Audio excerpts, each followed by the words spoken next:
हर राज्य के नागरिक की, पुलिस की, प्रशासन की भूमिका ये रहेगी कि पूरे संसार से आए हुए हमारे अतिथि कंफर्टेबल फील करें।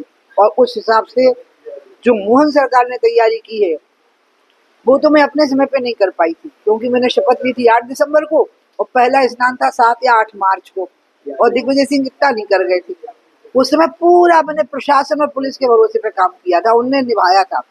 मेरी इच्छा यह है कि उससे हमारा रिकॉर्ड टूट जाए, शिवराज जी का भी और मेरा भी। मध्य प्रदेश की राजनीति को लेकर क्या कहेंगे? शिवराज सिंह चौहान और शिवराज जी बहुत अच्छा समन्वय बनाए हैं, कृषि मंत्री हैं, बहुत बड़े पद पे आसीन हैं, किसानों का भला होगा, किसान के पुत्र हैं और एक लंबा अनुभव है मुख्यमंत्रित्व काल का। बस मुझे शिवराज जी के बिना अच्छा नहीं लगता भोपाल। मतलब मुझे इनकी याद आती है। लेकिन अब आई बात मोहन की, तो मेरा प्राणाधिक प्रिय भाई है। राष्ट्रीय अध्यक्ष के दौर में शिवाजी का नाम आ रहा था, तो बनेंगे तो क्या कहेंगे?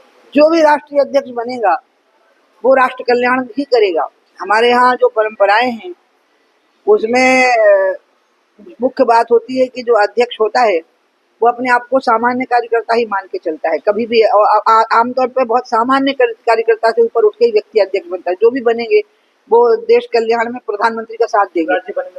बनेंगे तो क्या कहेंगे? मैं तो ये मानती हूँ कि भारतीय जनता पार्टी का कोई भी कार्यकर्ता हमारे यहाँ अध्यक्ष बनने के लिए योग्य होता है, क्योंकि हमारे यहाँ परिवारवाद नहीं है कि फलाने खानदान में पैदा होएगा तो ही बनेगा।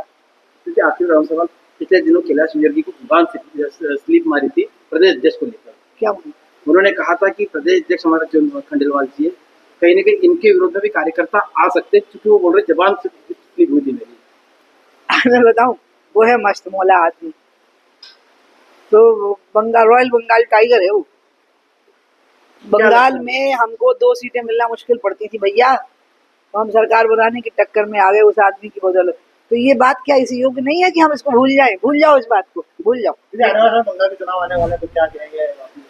हम चाहते हैं हमारी सरकार बने, लेकिन ममता बनर्जी ने जिस प्रकार से वहाँ वोटों के लिए खेल खेला है बहुत गलत किया है। दीदी को हम माफ नहीं कर सकते इस बात के लिए, जो वहाँ पे बंगाल में उन्होंने खेल खेला और जिस प्रकार से घुसपैठियों को अपना वोटर बना लिया, इससे जो देश का नुकसान हुआ है दीदी कभी सोच भी नहीं सकती है इसने देश का कितना नुकसान कर दिया। हिंदुओं को जो अत्याचार हो रहा है, हिंदुओं पर बंगाल में, हिंदुओं पे अत्याचार तो हिंदू नेताओं के कारण ही हो रहे हैं ना, ममता बनर्जी के कारण ही हो रहे हैं।